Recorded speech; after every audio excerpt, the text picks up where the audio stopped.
Okay, thank you everybody for coming, and I want to say a special thank you to our presenters who are giving of their time and their expertise to be able to provide you with some resources on creative housing. What we'll do is we'll have each presenter complete their presentation, and at the end we'll open the floor for questions and answers. They've also provided some resources on the table if you're interested before you leave. And if you can kindly complete the survey before you leave as well, because it helps us prepare for next year. So we're delighted to be able to have a creative housing panel presentation available for you. And we have various different resources for you today. And the first one being Lights. And Lights has been helping families and individuals create homes in their community since 2010, and to date has been a part of helping over 70 adults move out of their family homes. Representing Lights is Zoe Karunas. Zoe has been with Community Living Toronto since 2013 and is dedicated to empowering families and individuals find connections in the community, developing plans and budgets, and create homes that are as unique as the people who live there are. Next, we also have TDSA Housing Forum. Representing them is Shay Johnson. And Shay became connected with the TDSA Housing Subcommittee through her MSW placement at Community Living Toronto in 2016.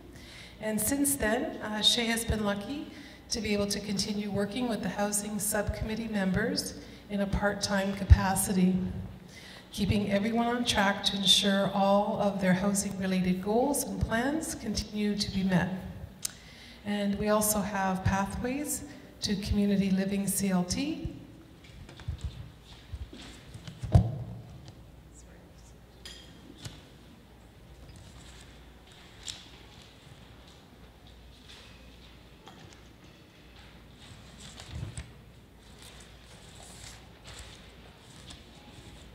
And the guest presenter for this initiative is Heidi Reinders.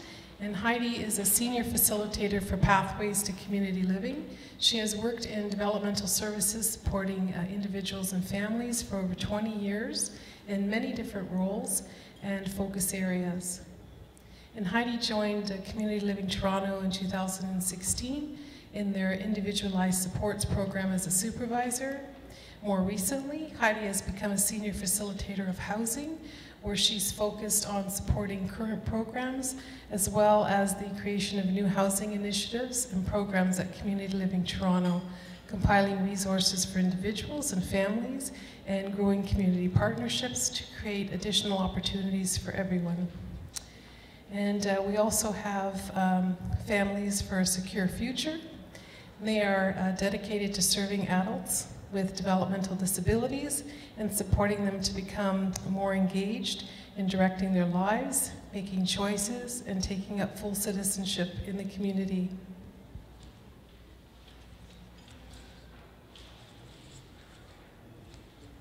And presenting for them is Judith McGill.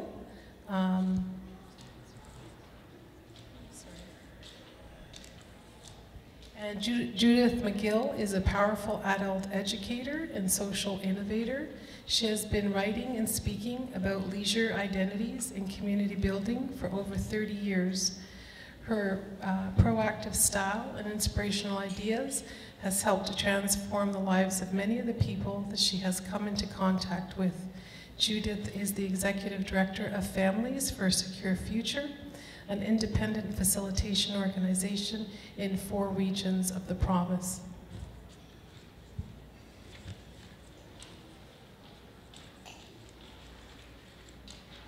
I believe I got everyone. Sorry about that. I had trouble flipping the pages with the stapler here. Judith will go first.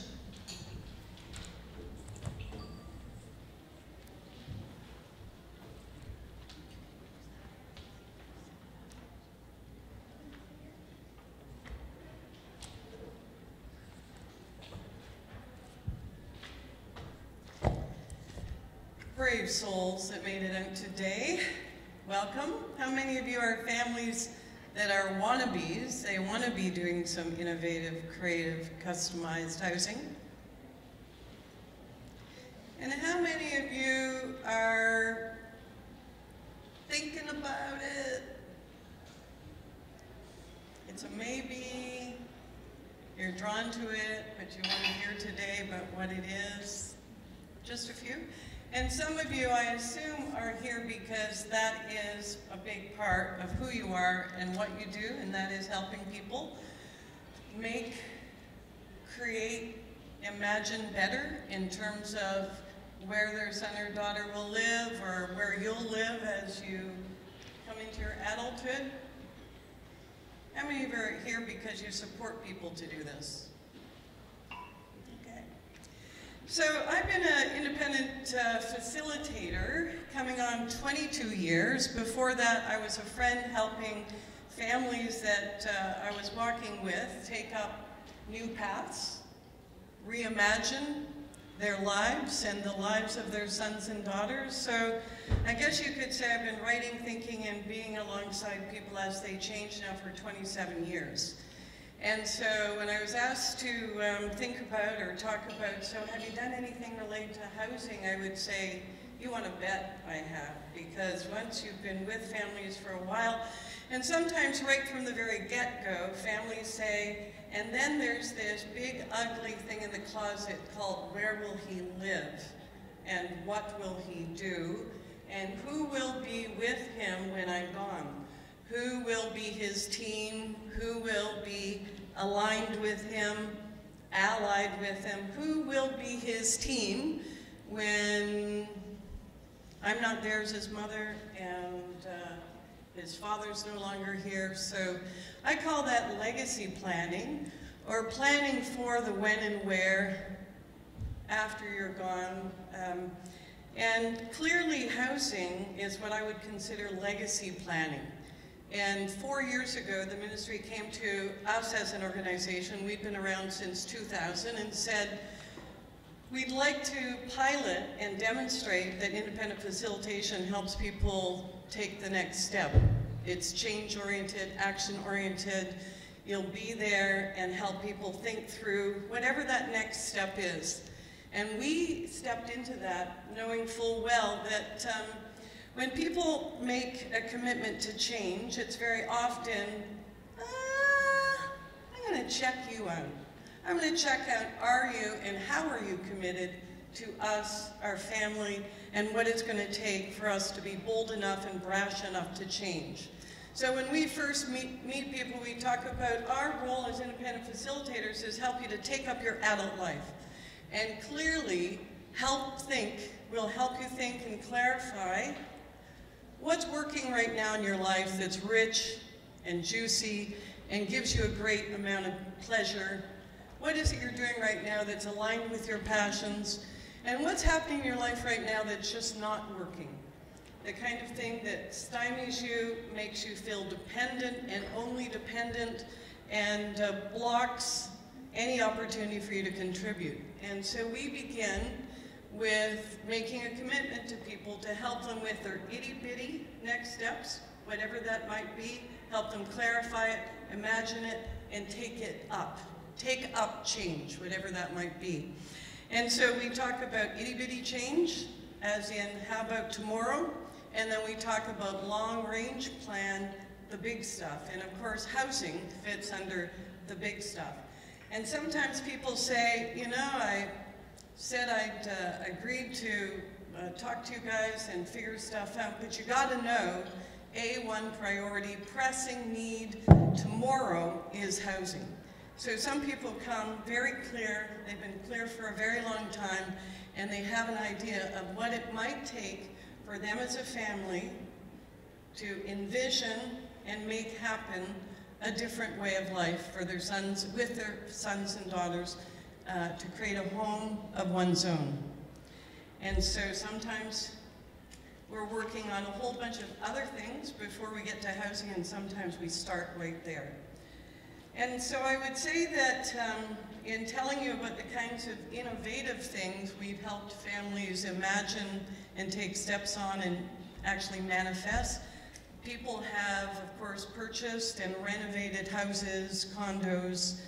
They've invited and been successfully able to retain and find life sharers, home sharers, supportive roommates, roommates of all kinds, and have taken up co-housing, intentional communities, have found their way into a supportive context within cooperative housing arrangements. So instead of going into what that looks like and how that looked for many, many people, I think I personally and within our organization have gotten funding resources for over 18 people and their families to do this. But what I believe to be the most critical factors to success is what I was asked to speak about today. So I'm going to give you 9 of what I think are the 9 most critical factors in being successful in undertaking the imagination of having your son or daughter or having your life changed by living somewhere other than your family home. And the very first thing would be the importance, the critical significance of the centrality of the individual's voice in fostering and building the imagination. Because many times I've been brought in midway into a plan, and families are busy at it. In fact, they are believing that it's so complex they couldn't possibly figure out how they might involve their son or daughter in this large, complex planning activity. And so the person's will is not engaged, and when someone's will is not engaged, things move quickly, and at the end of the day, they have told me, we got the place, we got the partners, we got the money, but he's not leaving home. And, or we got it arranged, we moved quickly and swiftly, we got partners, and we picked a roommate, and they don't like each other. In fact, they can't stand each other. And partly because of what I would call the panic of feeling suddenly it's not okay to be in my family's home. And so, you know, people are protected and held so closely and supported day by day, moment by moment at times, and then comes a vision that you're okay, you can be independent. How about so independent that you can live away from us? And the imagination takes a, you know, the individual's view of that is, takes some time. And it takes time because that's a whole new picture of my future. So people need to have their appetite whetted. They need to be able to picture this. They need to be part of the imagining what would work best or what would they love the most. And people often have pretty easy criteria. I can do this. I'd kind of like to have a pad like my brother did, but it would have to have 2 dogs and turtles, or people have deal breaker parts of the imagination as they start to come into the idea, and yet it needs to be a concrete imagination. And I think what I've noticed over time is the poverty of imagination of what that might look like. When families first start talking about housing, they may have only been exposed to 1 or 2 models. They know of a lady, she spoke once, or they know of a friend of a friend's family that went and did this, and they begin to get stuck or fixed on one particular model. And that model, I think what I've learned is it needs to grow and be customized and even be imagined by the individual themselves. And they'll lead the direction and pace of that imagining into being. It needs to be concrete. People need to be involved from the outset. And even though it's complex, it needs to be made very real. And so one of the things that we do is to take people out to visit others who have found a way into their creating a home of one's own, so that they have something to picture concretely. Oh yeah, this is your place. You turn the TV on, you turn the TV off. You're in charge of your meals, and it becomes concrete. So people need help imagining it and going slowly and going coherently. And some of the other points talk about what does it take to be coherent when you're thinking about housing. And so to summarize that, I would say, whose imagination is this anyways? Whose necessity is this anyways? Whose needs are being met through this pretty transformational change? Of all the changes I've helped people through, and sometimes getting married, and courtship, dating, courtship, marriage is as resounding a change as anything else, but certainly moving from your family's home for the first time, or maybe the third time. Because one thing to remember in housing is that sometimes we plan as if this will be the one and only, the once-in-a-lifetime place. This transition from family home to the first home will be it. And that puts a whole lot of pressure on partners, the individuals entering the space and trying to create a home in that space. So whose imagination is it anyways? Whose needs is it serving anyways? And one of the things as an independent facilitator that I think is critically important is practice, practice, practice. And so some people will say, we want to be an empty nest. That requires him to fly the coop, and they're feeling very pressurized about that for good reason. Many, many families, a good percentage of the families that I've supported can't even dream about empty nest. And it's a deep, deep wound, that sense that this kind of level of taking care, paying attention is lifelong.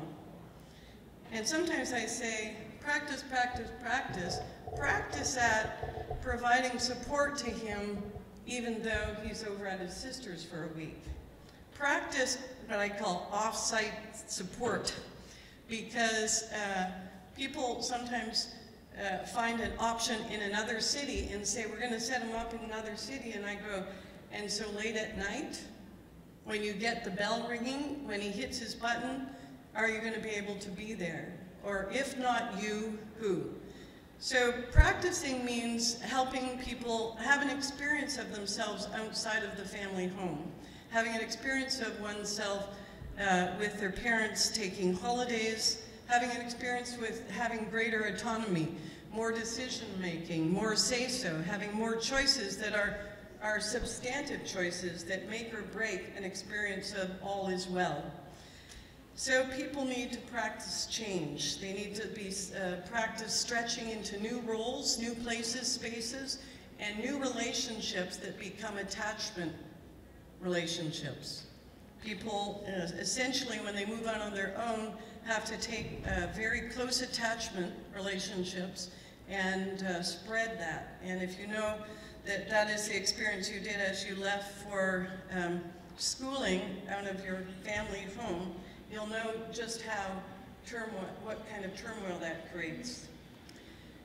And I don't know what my time is. I might have to just shorten this, but one thing that I help families do is to confront the fallacy of independence. Because I've seen over and over again people, individuals feeling extremely pressurized when they hear that this is independent living, independent cooking, independent grooming, independent knowing the seasons, independent calendar. It's just entirely overwhelming for people when everything is positioned as you're growing up inch and you're gonna do everything independently, because they know the truth of it. And the truth of it is that they rely on key people in their lives to do key things. And that doesn't disappear in a moment. And they won't gain the skills before, this readiness thing. They're pretty certain they're not going to get all the skills they need in order. And I remember working with a family for several years as they prepared for their son's move into his townhouse. And they had a circle, and he was well supported. There was a team around him. He knew people had his back. He knew there was a group that were committed to making this work. And his mother's deal breaker was until he pours orange juice with them making a horrible mess, he's not leaving here. And we tried as a support circle trying to figure out what's that all about. Well, I gotta tell you, when he pours orange juice, he pours and pours, and he takes great delight when it starts moving across the table and onto the floor. So he's not ready yet. But at the same time, the pressure is that we're paying for a townhouse and you haven't moved out yet. And so he's not going to get it right. So trying to figure out what do you really, really hope for? And that is that your son or daughter finds a place and a space to call his own, with people, maybe even without people, but with a feeling that people have my back, they're going to make this work. And I will learn the skills I need when I move to my townhouse. And it was pretty simple. They bought those orange juice boxes like this, and all he needed was to have the straw put in the night before, or have someone help him with that. So that rule about you're not independent until and unless is something you really need to look at. So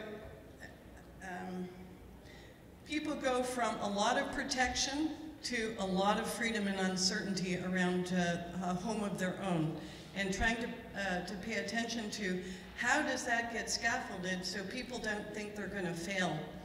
And one thing that I can say about that is very often people adopt a model that is, well, how about you go there one night a week?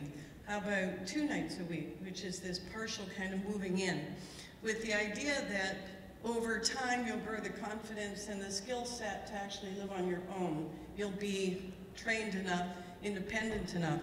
And my experience of that, where I've seen that 3 times now, is that to my shock, because I wanted a nice cautious, low, yeah, that's right, let's just slowly get you understanding what it is to live on your own. People don't learn to live on their own until they live on their own. And going back and forth from protection to home causes a whole lot of role confusion. So jumping with the right safeguards in place, given the person's vulnerabilities, starting now and starting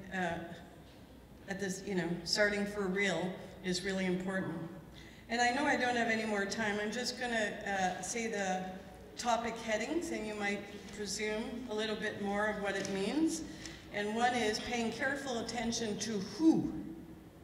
Who are you moving out with? Who takes over the role, the key roles in your life, and what kind of adjustment will be needed? And who will be there to keep a balance of connection and solitude in your life? And how can this become a rite of passage into adulthood? We do that very intentionally, and how do you keep a careful balance between awareness of people's vulnerabilities, what they rely on, and also forge and help them create a meaningful life for themselves of passions, and reduce the partnering demands and complexities. People come to me usually with the big, big, big plan, extraordinary plan. We and 4 other families are going to buy a this, and we're going to build a this, and it whittles down to an intimacy eventually because of the complexity of having more than 2 people coming together, whether they're people that are typical to support or people that also live with some vulnerability. Okay, that's a quick view of some of the safeguards. Thank you very much.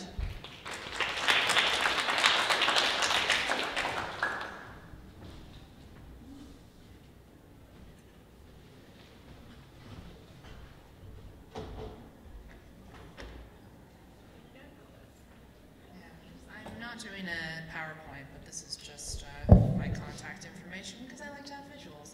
And I'm really glad you went first, Judith, because I, in my role with Lights as a facilitator, have experienced a lot of those subtleties in walking the path with families. So I really just want to make this short and sweet because I'm really interested in your question. One of the benefits of getting involved with Lights, if you're looking to create a unique living situation for your family member. So Lights is a program of Community Living Toronto. We've been around since 2010. So far to date, we've helped over 70 people move out of their family home.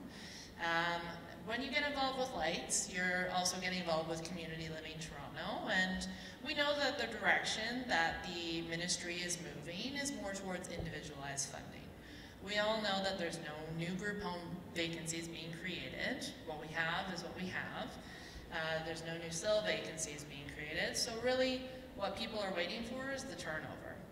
So that's leaving families in a position where they feel like they want to create something, either that the traditional offerings are not what they're looking for, or they just feel they may be waiting too long to get them. So they want to do something now. They want to give their family member an opportunity to try living on their own now. So that's where Lights comes in. We've walked the walk with many families. We've done planning, we've done facilitating, we support families in creating a plan. We can bring forward our connections within the sector, our knowledge of the sector to help support families in creating a plan and, you know, creating a sustainable plan that's flexible enough, because it's true, right? You don't expect that the home that you move out of your family's home first into is going to be your home forever, most likely. There are some people that does happen for, but I don't live in my home that I first moved out of my parents' home. I don't, most of you don't. You know, there has to be some flexibility with the people who we're looking to create a living situation for, and Lights recognizes that, and we want to empower families for them to feel like they're better able to make decisions and to support their family members on this journey that we're all on. So having a home of your own in your own community. Families are a huge support for individuals in that. So that's where Lights comes in. So the relationship with the agency, we want to poise families so they're in a position where they could be potentially asking for long-term ministry funding in the future, should that become available. We help families develop budgets. You know, part of Lights is that there's a fundraising component. So some families might ask for Lights funding depending on what their budget looks like. So that's really where we come in. We share stories, we connect people. We want to bring together social circles and connect people that we know. Like I said, I'm more interested in your questions.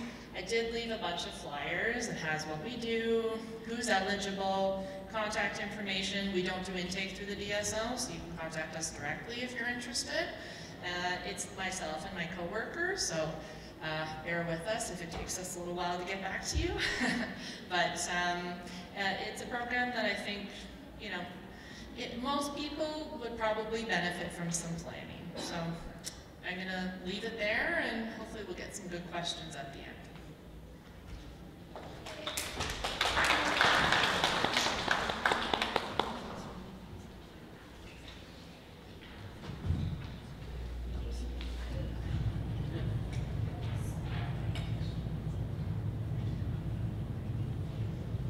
So just to echo what the first two presented, please start planning now.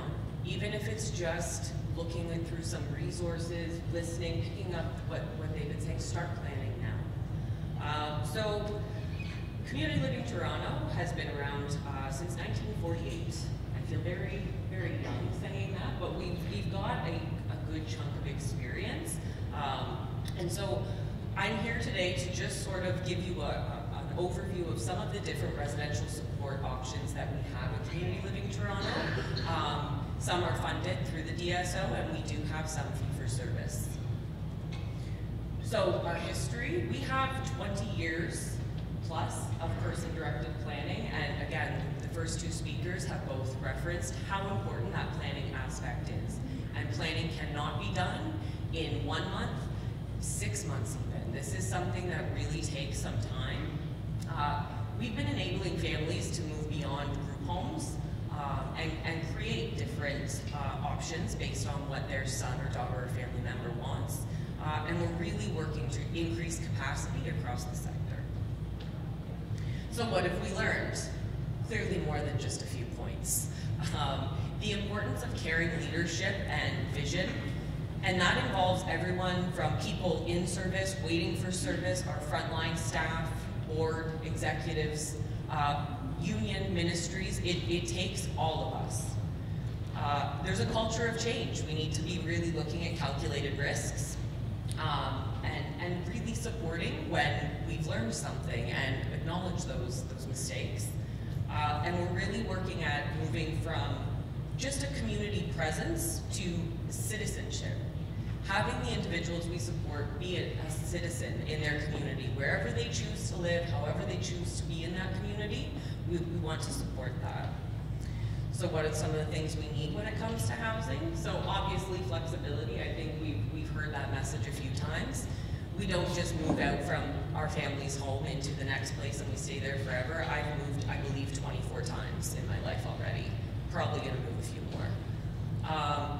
Barrier-free accessibility in housing does not just mean ramps, stairs being accessible. The accessibility has to go beyond the physical pieces. And supports should not necessarily be attached to where you live. I don't live support-free. If my toilet breaks down, I need a plumber. That's a support staff. So if I was told where I had to live because I needed a plumber, I'm not sure how I would feel about that. So we really want to take apart, you need these supports, therefore you must live here. That shouldn't be how it works. None of us are told where to live based on what help we need. And like Zoe referenced, we're Community Living Toronto, we're really big on sharing stories. I learn more from the people I meet day to day in my job than I do going through, books and websites. It's families and individuals that are actually helping us learn what else we can do to support you. So I've left this handout. There's many copies. Please feel free to take it. So this is just all of the residential support options that are at Community Living Toronto. Everything from steps to independence. If you've not gone through the Steps to Independence Guide, highly recommend. Please don't print lots of paper, many trees will die, do it online. But a really great resource to sort of get your individual, your family member, get them to do it and do it yourself and see where you both feel their skills lie. It's a really good first step to that planning phase. Step Up, TIFs Toronto, Lights is under our portfolio, group homes, specialized resource homes. Everything you need to know, including eligibility, how to access, is all on this form. As well, my card is there. Please feel free to reach out and contact. I can help navigate some of that. So what are we doing now, moving forward, connecting the housing dots? So there's tons of new housing developments to create more diversity of housing options and opportunities for broader partnerships. We're, at Community Living Toronto, we have a couple of programs where we have a group home model, supported independent living and individualized supports, all living in a 41-story building downtown Toronto. And there's a staffing hub, but you would never know which units are Community Living Toronto. You would never know who was living with 24-hour-a-day support and who's only got 4 to 6 hours a week. And the community feel and the relationships and the networking happening are just this really cool thing to see. So as we move forward, we're always looking at these new housing developments and where can we break down barriers of moving individuals just into specific communities or specific locations and really opening up community access so they can live anywhere they feel that they can. We're looking at repurposing group homes, places perhaps that would be more of a transitional living environment than your forever home. The housing stock we have, how can we better serve the individuals that are looking for housing and help move people more towards creating those unique independent housing options that they want. We intentionally match, obviously, our housing supports to maximize the benefits for individuals. We really want it to be about the supports and services the individual needs in the community of their choosing. So we're continuing to explore what people want and need. Coming to events like this is absolutely phenomenal for Community Living Toronto and any of the programs that we support.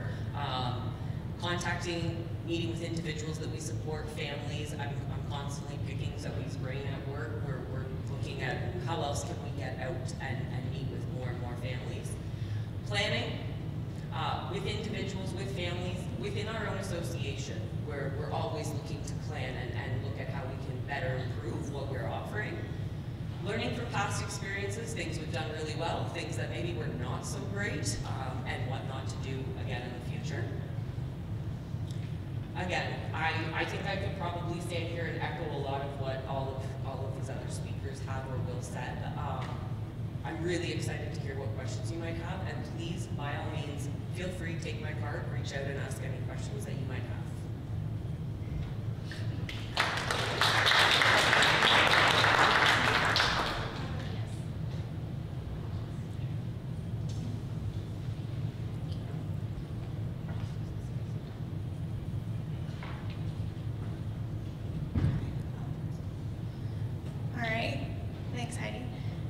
So, I'm the last to go up and I'm mindful of time. So I'm just going to give you a quick run through. My name is Shay. I have a little bit of a unique position. I don't necessarily work for an agency, I work for an alliance.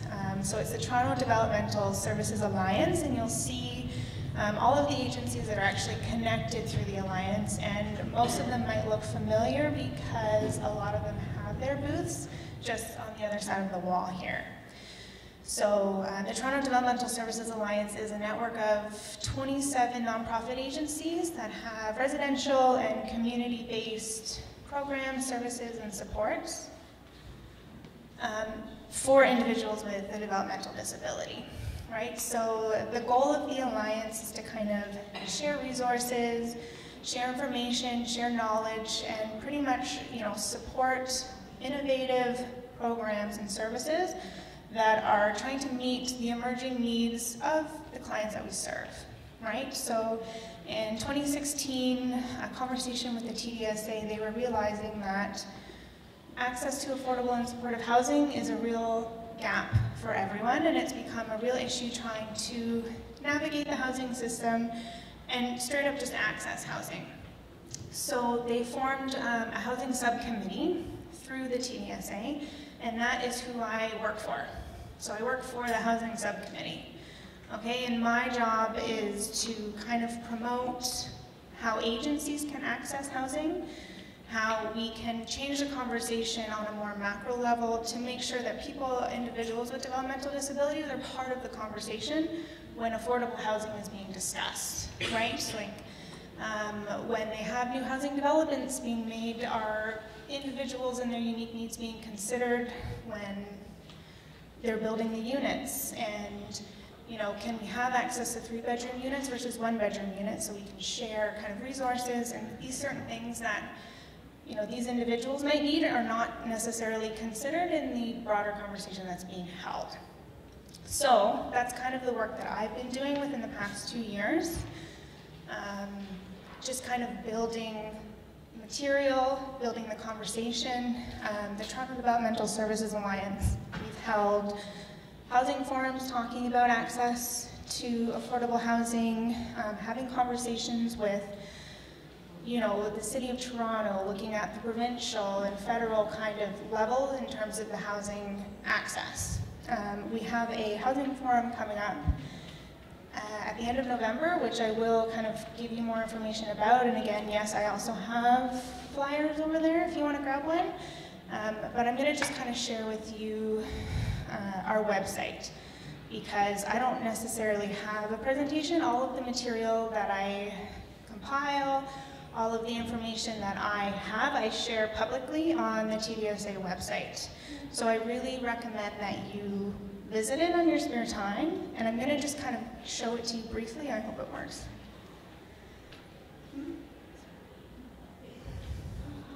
Okay, bear with us. Okay, yes, we have internet access. So this is the TDSA website that I have put a lot of time into and looking at it. I don't know if you can see it very well, but I just want to show you that there are a lot of resources for families. And It's really about taking the materials that we have, that we give to agencies, to also use for you to promote the conversation of access to affordable housing for your loved ones, your sons or daughters, so on and so forth. And that comes through conversations with your local councillor, your MPP, asking them, I know that there's an election coming up and there's been a lot of canvassing in the area, I don't know the right word, but ask them, what are your, positions on access to affordable housing? What about developmental disabilities? So, you'll see up top here, there's the housing subcommittee. So you'll see summary report, 2018 documentation, 2017, 2016, so on and so forth. So the most recent documentation, this is all the stuff that TDSA has produced themselves, right? So you'll see here, there's a list of city councilors and MPPs based on TDSA agencies, right? So if you're connected to Community Living Toronto, you'll see, who their local city councilor is based on their location of their head office. And you can take outreach material to them and also promote, the message that we need more access to affordable housing. And then this is one of the materials that we made, kind of talking about what the issue is, right? So this is a really good thing to print off and say, when you're trying to relay the message that this is what my loved one needs and this is why I'm struggling, you can kind of refer to this material and give it out so that people have a better understanding of the issue, right? Because when you sit on the wait list for affordable housing, it's different than sitting on the DSO wait list, right? And the fact that you need to have affordable housing, but you also need to have access to supports, they're treated as separate, but they're needed together, right? When you deal with individuals with a developmental disability. So this is kind of what we're asking for. It speaks to those issues. So please print it out, share it, spread the message, right? Because this is how we need to start having that conversation on a bigger level, right? So these are just different kinds of materials that you can refer to and share, and even just go read yourself and see what the TDSA is doing, how we're trying to make the message come across. So you'll see just different summary reports. You'll see that we have had different research done, different presentations that we've done. Everything's accessible online in terms of you can access the material, print it, share it, by all means, go nuts, right? But I just wanted to show you as well, there's a family resource section. You can go through all the different kinds of tabs, but there's a lot of material that is out there for how to get access to information. How can your son or daughter move out? How are they going to be ready? What do I need to know? Where do I start, right? So there's just kind of a compiling of resources here where you can look, and you can see there's lights, there's the housing help glossary, there's the tools for the assessment of levels of knowledge for home alone. So how do I know that my son or daughter is ready to move out? And there's different checklists. There's the Step to Independence that Heidi was mentioning. So there is actually a lot of good stuff that you can see on the website that you might not know it's there when you reach the homepage. And then the last thing that I'm going to show you is just kind of talking about the housing forum that we're having that's coming up at the end of November. So this is the third year that the TDSA Housing Subcommittee has ran a housing forum, and it's open to families. It's kind of more catered to agencies, but it's talking about what the issue is and that we need affordable housing and adequate supports combined for individuals, right? And we need that alignment of housing and supports, the access and the affordability, right? So the purpose of this year's housing forum, we really want to promote the idea that 5% of affordable housing specifically be designated towards individuals with a developmental disability, and why. So that's what this conversation is going to be happening at the Housing Forum, and we have different speakers. You can't really see it, it's not that big here, from all different levels, right? So we have, Michelle McMaster, she'll be speaking about the National Housing Strategy that was released last year, and what kind of opportunities are there specifically for individuals. And then we're going to be talking about a more regional approach for the City of Toronto. The DSO is going to come, and we're going to also be talking about how can agencies build relationships with developers to have access to affordable housing to then provide to individuals. So again, that's November 30th, I think. In November 30th, yeah. And then if you come onto the website and you click the picture, it'll bring you right to the Eventbrite. And that is it for me. So I'm assuming we're going to start questions now. I don't know. Does anyone have any questions? Go for it. There's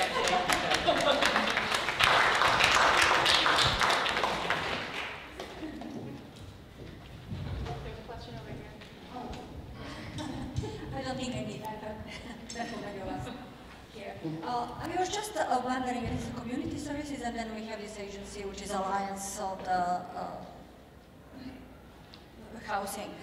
I think we kind of move generally here in Canada, in Ontario, from these institutions to group homes, which is supposed to support community involvement. And my personal experience was that that's not really working the way it was planned. And I really wonder, is it ever, like with community living, ever was any idea, like I think Rina is building one new building with, which would be apartments for rent for people with disability. If any capital investment, idea of capital investment like that was in community living. Because I'm really kind of puzzled why we're trying to get people with such a high needs and different needs together, and we really have very difficult time to support them like that. Instead of having individualized a place for them, or having something like when you have the building which would have all the security and the other, what they would need, and would be a safe place to have someone with disability to live semi-independent or supported living. Like, is it any talk about that? Like, is it any As far as building capital investment which would promote that? I could see then you are talking about the new buildings, and developers should have 5%. What I'm seeing then, that ideas will be very hard to sell, because my experience is people don't like to live with people with disability. That's what my experience is. And like I have a neighbor which complains every time my son wakes up at 5 o'clock in the morning. Well, this is the reality of living in a rental building. And I think it's very hard, people have this stigma as well, like that someone with disability, which I share with my neighbors, like they have these notions of like, oh, what do I expect from that person? Like, I am thinking more, is it idea of having, like, I think most European, like England have, then you have individual apartment for people with disability, and why we are not moving toward that, because I don't think the cost is different, really, because I think group homes are extremely expensive, a lot of money are going there, and the services they are getting is really below the standards. So in terms, I know RENA is building, they've got the RENA community residence, and I know they're building. They have one already, and they're building the new one. Correct. Community Living Toronto at this time is not looking at building something similar.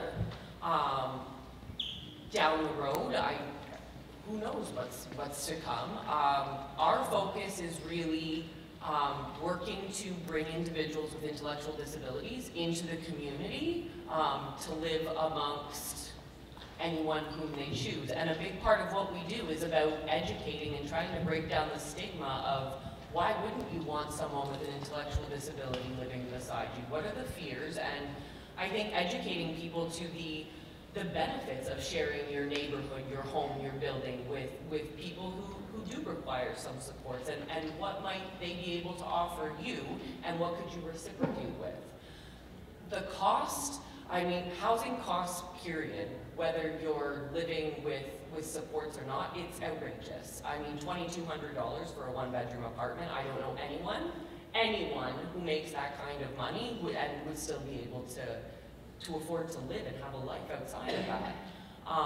So again, working with Lights, working with other community organizations, we're really trying to partner with as many families, individuals, support agencies that we can to try to put together more affordable, accessible, available units that come with supports that are tailored to what that person may or may not want in their life.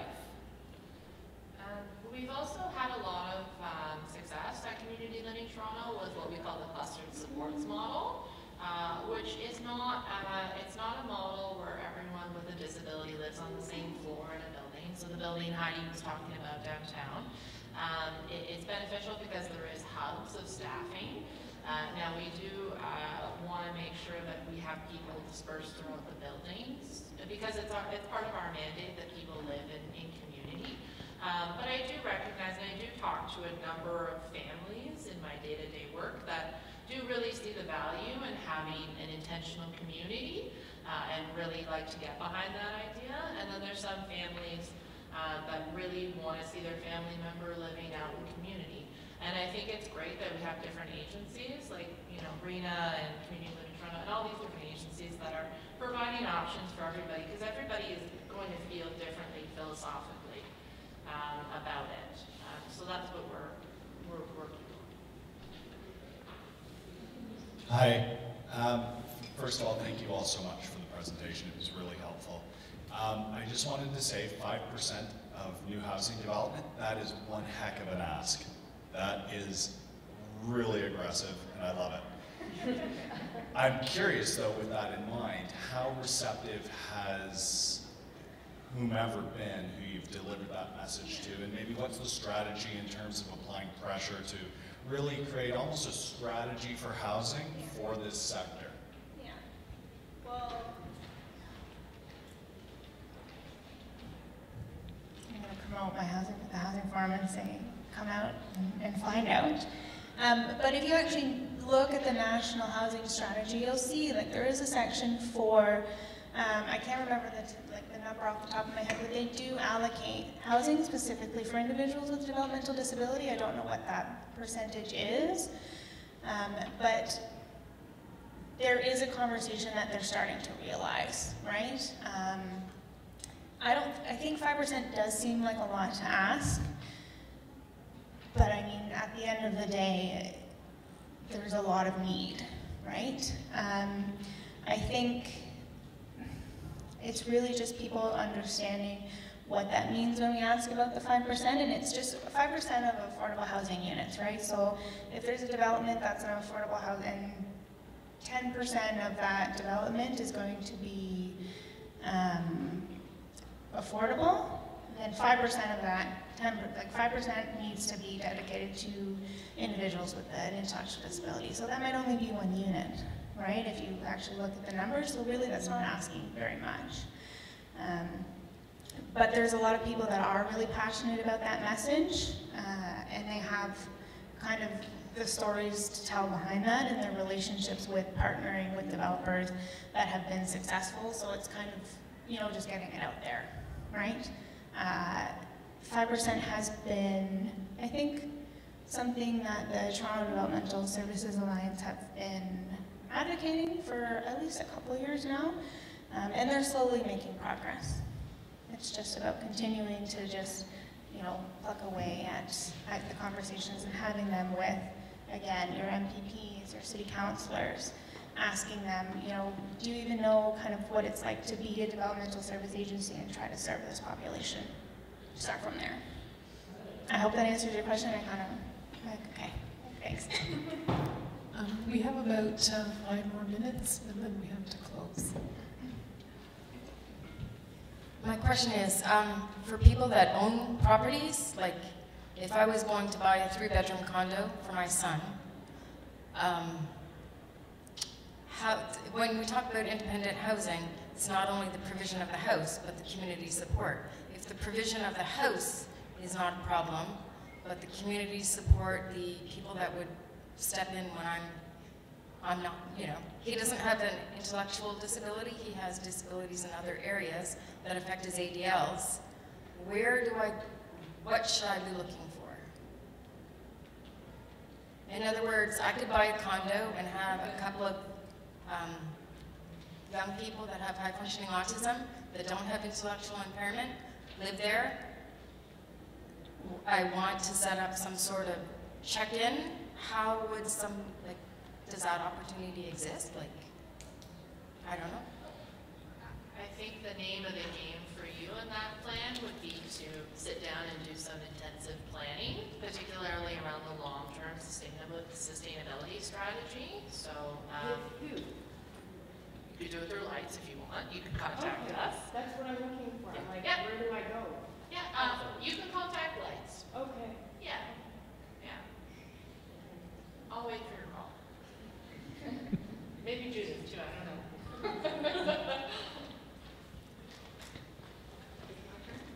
Yeah. In some of the buildings, there are like a hospitality suite on the main floor. So if you're going to visit out of town, you can stay in the hospitality suite. So has that been approached as far as helping transition so that the parents who have been supporting all this time can get their comfort level achieved by seeing what it's like in that community? Has anything like that ever been suggested? Are you suggesting that the, as I said, practice, practice, practice, the extending the time away from each other? So they would move into the co-op apartment and be there overnight, and just to practice as once somebody's moved in. Well, then the parents can visit them in their new homes. Yeah. You know, with their own individual independent spot as well. For That's short term. That's the creative. That's really the creative juices you have to have about what would the safeguard be, and what makes sense, and what is the yearning for, and what's behind the yearning. If you want to be close by, yeah, there's lots of different ways of doing it. But once it begins is when you start making those, trying to think about, what the safeguards are, and would that actually act as a safeguard, and for how long? And partly, we do this thing about keeping the safeguards on the individual, knowing full well that some of the safeguards are just for the anxiety of the mother and the father. So, we're supporting both and, not either or. What will it take for you, and what does it take for him?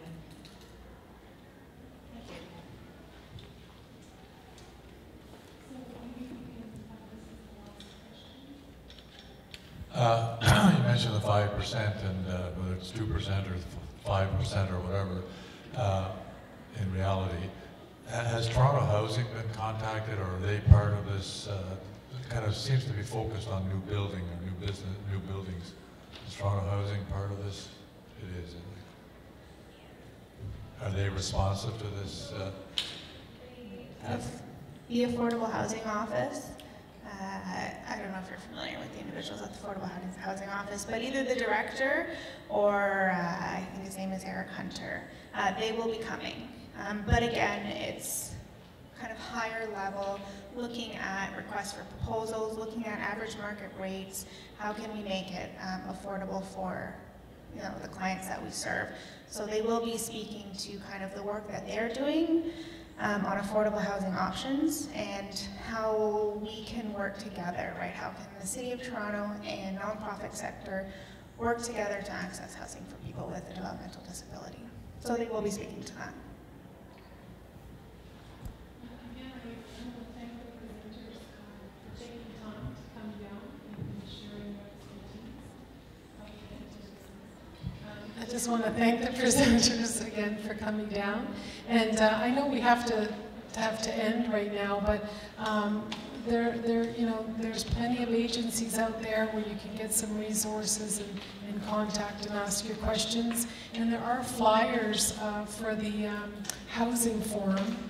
So that could be a great start, just attending that and trying to network and make some connections. So I want to thank all of you for coming out to the fair. We really appreciate your feedback so that we're trying to be as responsive as possible every year. So if you have a moment to be able to complete the questionnaire, that would be great. So thank you very much.